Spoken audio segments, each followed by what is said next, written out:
오늘 주신 하나님 말씀 누가복음 19장 1절에서 10절까지 말씀입니다. 신약 성경 누가복음 19장 1절에서 10절까지 말씀 봉독하겠습니다. 예수께서 여리고로 들어가 지나가시더라. 삭개오라 이름하는 자가 있으니 세리장이요 또한 부자라.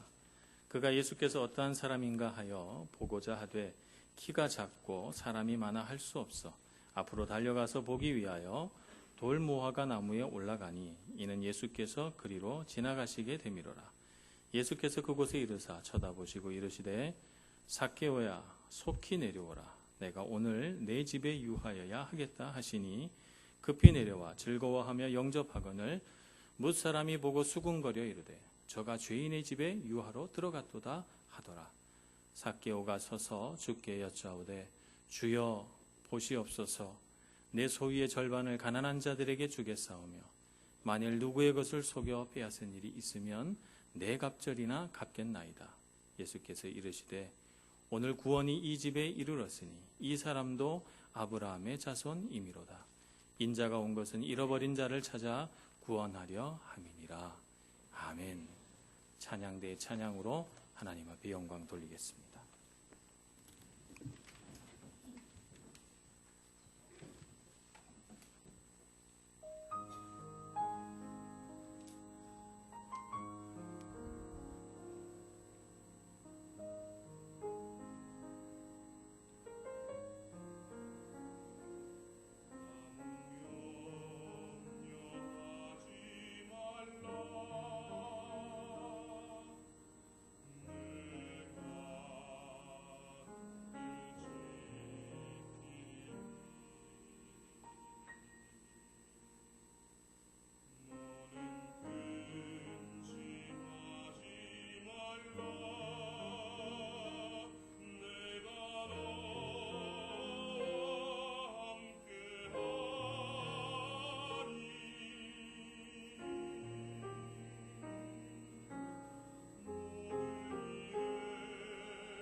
사람의 마음속에는 항상 두 가지 마음이 동시에 공존합니다.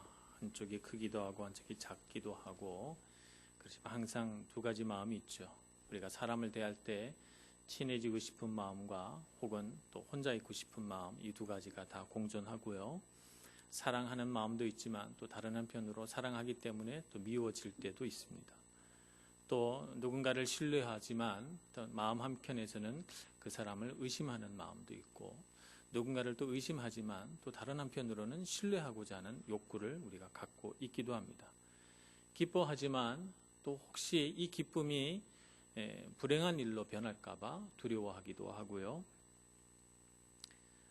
또 우리가 다르게 살기를 원하지만 다르게 사는 것이 피곤하다고 생각돼서 그냥 이대로 아무것도 변하지 않았으면 좋겠다, 이렇게 생각하기도 합니다. 사람들은 늘 이렇게 상반된 두 가지 중에 한 가지를 선택하면서 살아갑니다. 어떤 것을 선택할까요? 두 가지 중에. 우리는 더 좋은 것을 선택하면서 살아가겠지, 이렇게 생각하지만 사실은 더 좋은 것을 선택하기보다는 사람들은 익숙한 것을 선택합니다. 예를 들자면 내가 누군가를 미워하는 일이 익숙하면 미워하는 것을 선택하고요. 사랑하는 일이 익숙하면 사랑하는 일을 선택하고요. 기뻐하는 일이 익숙하면 기뻐하는 걸 선택하고요. 두려워하는 일이 익숙하면 두려워하는 일을 선택합니다. 만약 우리가 매일매일을 다르게 살고 싶다, 나는 자꾸자꾸 성장하고 싶다, 이런 욕구를 갖고 있다면 우리는 그것을 선택하며 살아가게 될 것입니다. 그러나 변화되고 싶진 않아, 그건 무척 피곤하고 힘든 일이야 라고 생각하면 우리가 그것을 선택하고 그것에 익숙해진 만큼 그 삶에서 벗어나지 못하게 됩니다. 오늘 삭개오는 다르게 살고 싶은 마음이 있었어요. 하지만 그에게 익숙한 것은 매일매일을 어제와 다름없이 똑같이 아무것도 변화되지 않은 채 살아가는 그런 삶이었어요. 그러나 그 마음 한켠에서는 늘 변화되고 싶고 다르게 살고 싶은 마음이 있었던 것이죠. 오늘 예수님을 만나서 그의 삶에 대단한 변화가 찾아옵니다. 그가 그토록 마음에 소망했던 다르게 살고자 하는 욕구가 오늘 실현되는 날이고, 예수님을 만난 그 시간부터 그는 다른 사람이 되겠다고 결심합니다. 그러면 우리도 삭개오처럼 예수님을 만나 변화될 수는 없을까? 오늘 삭개오의 예를 살펴보면서 우리가 주님 앞에서 다른 삶, 변화된 삶을 살려면 어떻게 하는 것이 좋을까 하는 것을 살펴보겠습니다. 첫째는 하늘의 보화를 추구하는 삶을 살아야 합니다. 우리가 종이에다가 한번 여러분 시간 나실 때 적어보시기 바랍니다. 왼편에다가는 땅에 속한 것들을 한번 적어보시길 바랍니다. 땅에서 정말 좋다고 생각하는 것, 땅의 보화들을 적어보고, 오른쪽에는 하늘에 속한 것, 하늘의 보화를 한번 적어보죠. 어떤 것들을 적을 수 있을까요? 왼편에는 우리가 오감으로 다 느낄 수 있는 것, 맛있는 음식과 눈에 보기에 좋은 아름다운 옷들과 멋진 집과 아름다운 차들, 이런 것들을 우리가 쭉 적을 수 있습니다. 그것에는 다 물질이 들어가니까 많은 물질들, 돈들, 이런 것들도 우리가 가지면 좋겠죠. 사람들에게 칭찬받고 또 이름이 나는 것, 유명해지는 것, 이런 것도 아마 왼쪽에다가 전부 적을 수 있을 것 같습니다. 오른쪽에는 어떤 것을 적을 수 있을까요? 주님을 만났을 때 그 벅찬 감격과 기쁨, 하나님과 동행하면서 누렸던 평안함, 말로 표현할 수 없는 깊은 평안함, 또 내게 성령께서 오셔서 역사를 일으켜내시고 말할 수 없는 흥분과 그 짜릿한 전율을 일으켜내셨던 성령의 역사들, 이런 것들을 적을 수가 있을 것 같아요.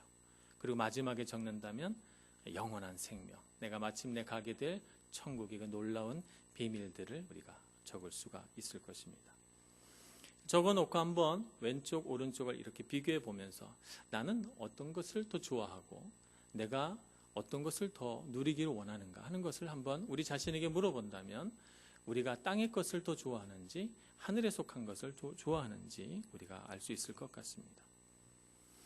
삭개오는 세상의 것들을 마음껏 누릴 수 있는 그런 사람입니다. 그는 세리장이고 부자여서 세리들은 유대인들의 세금을 걷어서 당시 지배자였던 로마에게 가져다 주는 사람이기 때문에 로마 군인들이 제일 먼저 보호하는 대상이 세리들이에요.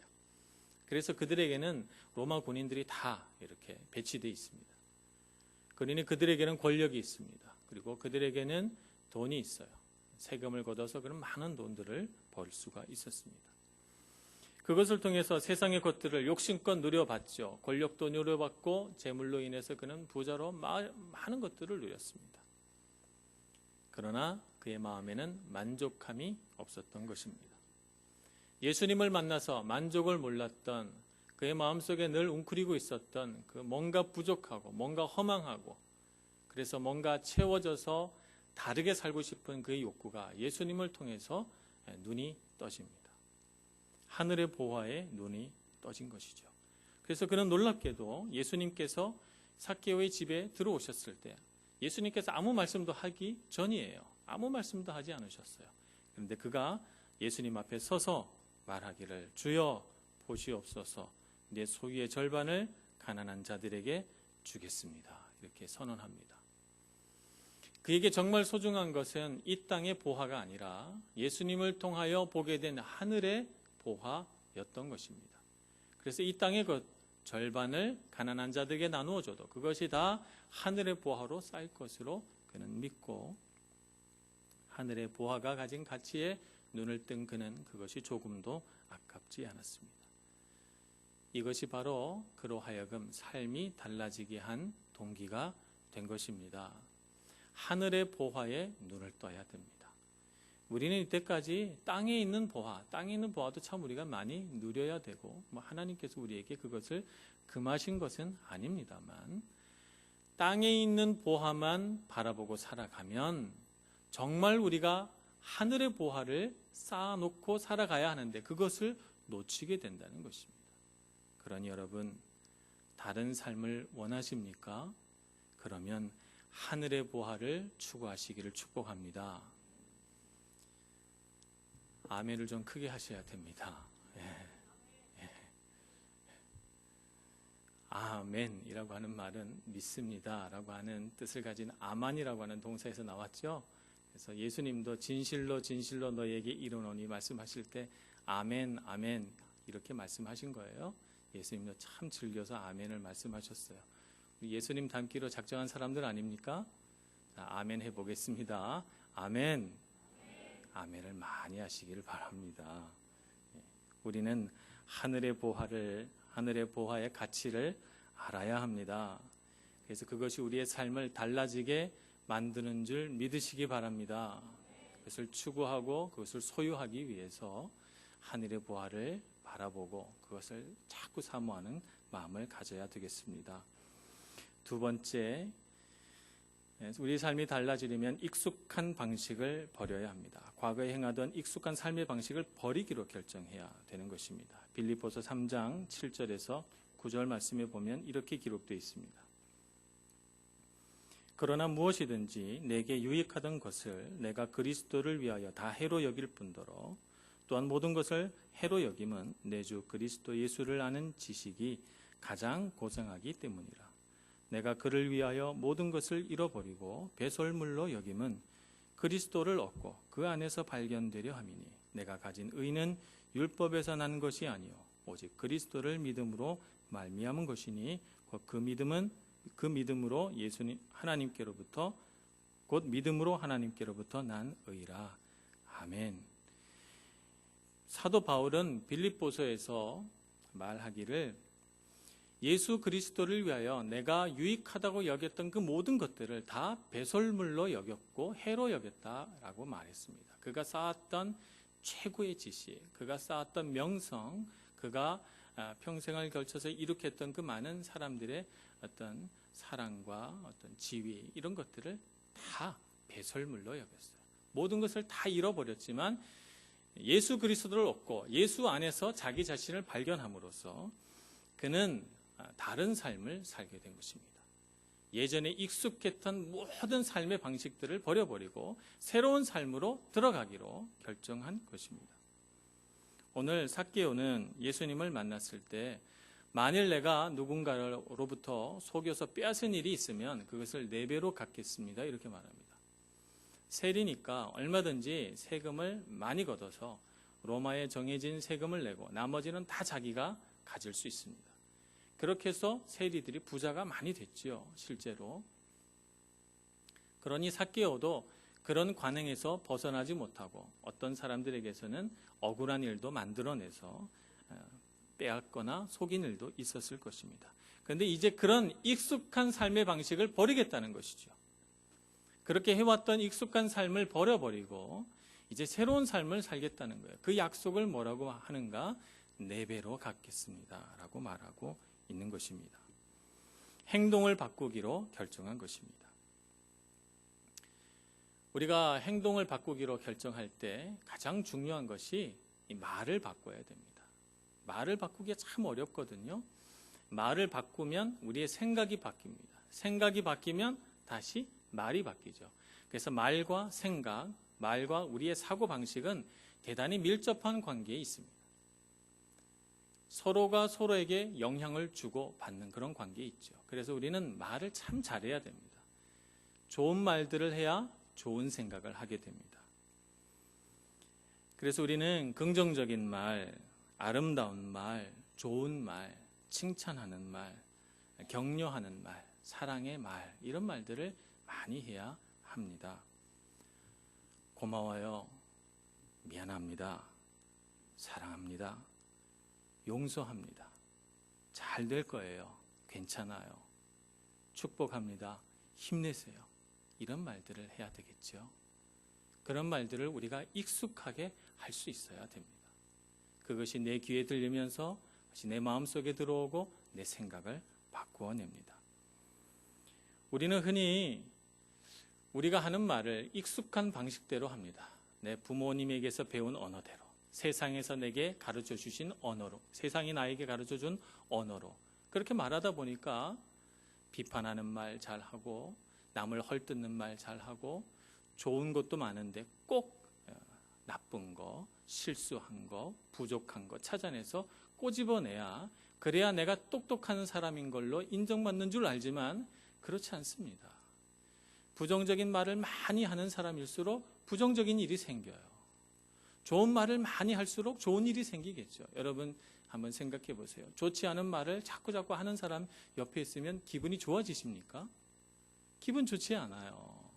내가 전혀 모르는 사람이라도 계속해서 나에게 그 사람에 대해서 안 좋은 얘기하면요, 마음이 불편해지기 시작합니다.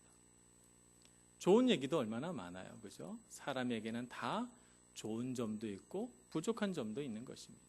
어느 곳을 보느냐에 따라서 우리의 언어가 달라집니다. 그러니 여러분, 익숙했던 옛날 방식의 언어 습관을 버리시기를 바랍니다. 아멘 하십시오. 익숙했던 옛날 방식의 그런 언어 습관을 버리시고 하나님 안에서 새로운 언어를 배우시는 여러분들 되시기를 바랍니다. 그래서 늘 고맙습니다, 사랑합니다, 미안합니다, 축복합니다, 이런 말들을 익숙하게 사용하면서 하나님 나라의 새 언어들을 배우시는 여러분들 되시기를 축복합니다. 또 우리는 주님을 위해서 시간을 낼 줄 알아야 합니다.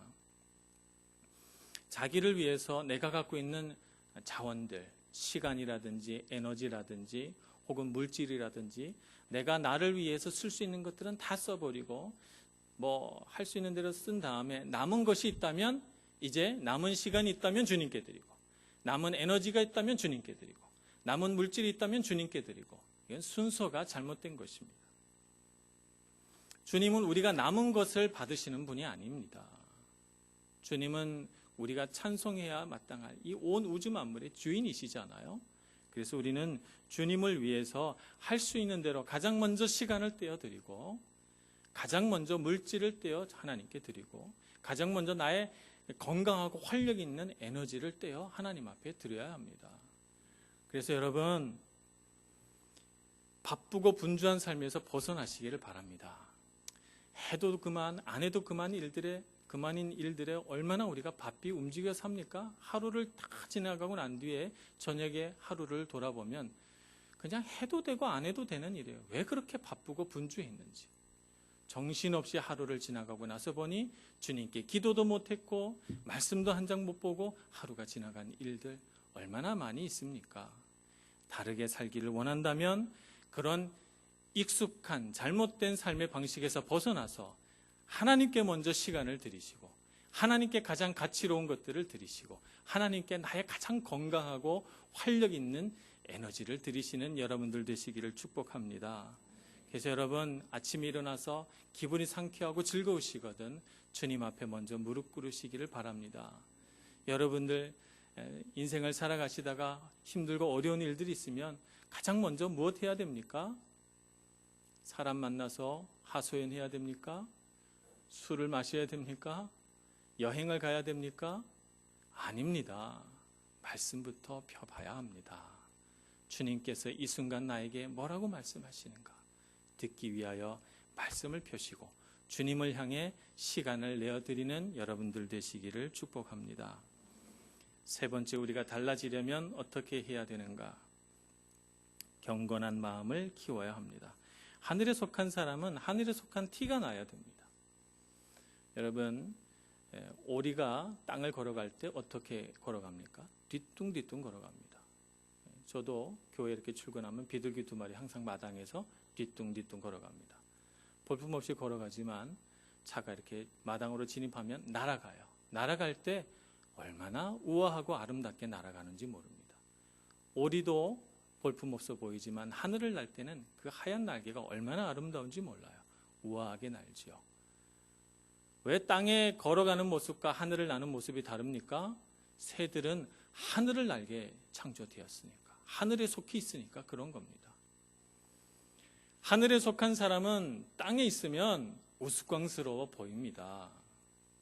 하지만 하늘에 올라가면 날개를 펴고 나는 존재가 되는 것이죠. 땅에 속한 사람은 땅에 있을 때는 정상으로 보이지만 하늘에 올라가면 참 볼품없게 되는 것입니다. 우리는 어디에 속한 사람입니까? 하늘에 속한 사람입니다. 그러니 우리는 하늘에 속한 사람답게 그렇게 살아가야 합니다. 때로 세상이 우리를 보고 왜 그렇게 사냐고 조롱하거나 어리석은 자라고 손가락질하여도 괜찮습니다. 땅에서는 우리가 뒤뚱거리고 걸어도 우리는 하늘에서 날개를 펴는 존재이기 때문에 그렇습니다. 그런 믿음을 가지시고 삶을 변화시켜 가시기를 축복합니다. 니콜라이 헤르만이라고 하는 수도사가 있었습니다. 17세기의 수도사인데 그는 평신도 수도사로서 일평생을 살았습니다. 그가 갈멜 수도원이라고 하는 이 수도원에서 일생을 마쳤는데 그가 하는 주된 사역은 설거지였습니다. 평생 설거지만 한 거예요. 하루 온종일 설거지하고 수도사들이 먹은 그릇을 다 닦은 후에 그가 힘든 일을 끝내고 나서 한 일은 바닥에 엎드려서 손을 들어 올리고 주님을 향해 찬송하고 경배하는 일이었습니다. 그는 이렇게 기록했습니다. 사실 나에겐 바닥에 떨어져 있는 지푸라기 하나도 줍고 싶은 마음이 없었지만 하나님의 영광을 위해서라면 기꺼이 했다. 아멘. 이 마음이 바로 경건한 사람의 마음입니다. 우리가 이 세상에서 사람들이 보기에는 보잘것없는 일을 맡아가지고 하는 수도 있습니다. 세상에는 어떤 사람은 설거지를 해야 되는 그런 곳이잖아요. 누군가는 설거지하고 누군가는 요리하고 누군가는 또 먹기만 합니다. 그러나 우리가 주어진 삶의 어떤 사역 가운데서 최선을 다하여 일하는데 그것이 다 하나님의 영광을 위한 것이라면 우리가 하는 그 모든 일은 거룩한 일이 되고 경건한 일이 되고 하나님을 높이는 일이 될 줄로 믿습니다. 저는 한국에서 물 한 잔만 떠나도 기도하시는 권사님을 본 적이 있습니다. 식기도 다 했는데 또 뭐 간식 나오면 또 찻잔 붙잡고 또 기도하셔요. 그래서 어떤 분들은 아이고 부담스럽게 자꾸 기도한다고 흉보시는 분들도 있었지만 권사님은 그럽니다. 물 한 잔 마실 때에도 하나님을 찬양하고 기도합니다. 이렇게 말씀을 하셔요. 우리가 집을 나설 때 어떻게 기도해야 됩니까? 하나님, 내가 오늘 하루 종일 집을 나서 걸어갈 때 좋은 일이 생기게 해주시고 나를 안전한 길로 가게 해 주옵소서. 기도해야 되겠지요. 우리가 해외에 살다 보니 비행기를 참 자주 탑니다. 한국에 있는 사람들보다. 비행기 탈 때 기도해야 합니다. 하나님 안전하게 다시 돌아오게 해 주옵소서. 우리 기장을 지켜주시고 승무원들을 다 지켜주옵소서. 기도해야 되겠습니다. 우리가 사람을 만날 때 어떻게 해야 합니까? 하나님, 악한 사람이라면 제가 분별하게 해 주옵소서.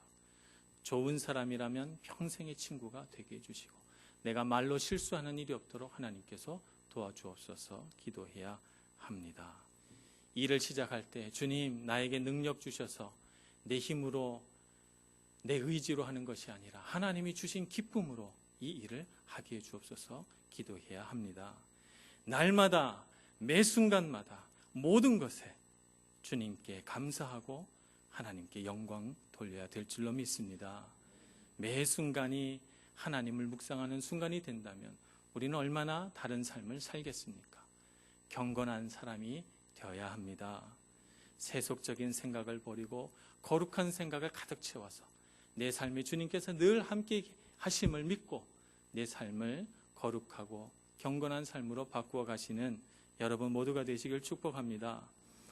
너희는 이 세대를 본받지 말고 오직 마음을 새롭게 함으로 변화를 받아 하나님의 선하시고 기뻐하시고 온전하신 뜻이 무엇인지 분별하도록 하라. 로마서 12장 2절 말씀은 이렇게 기록합니다.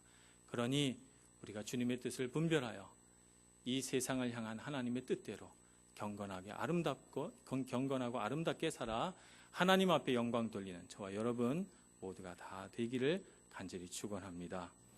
기도하겠습니다. 자비로우신 주님,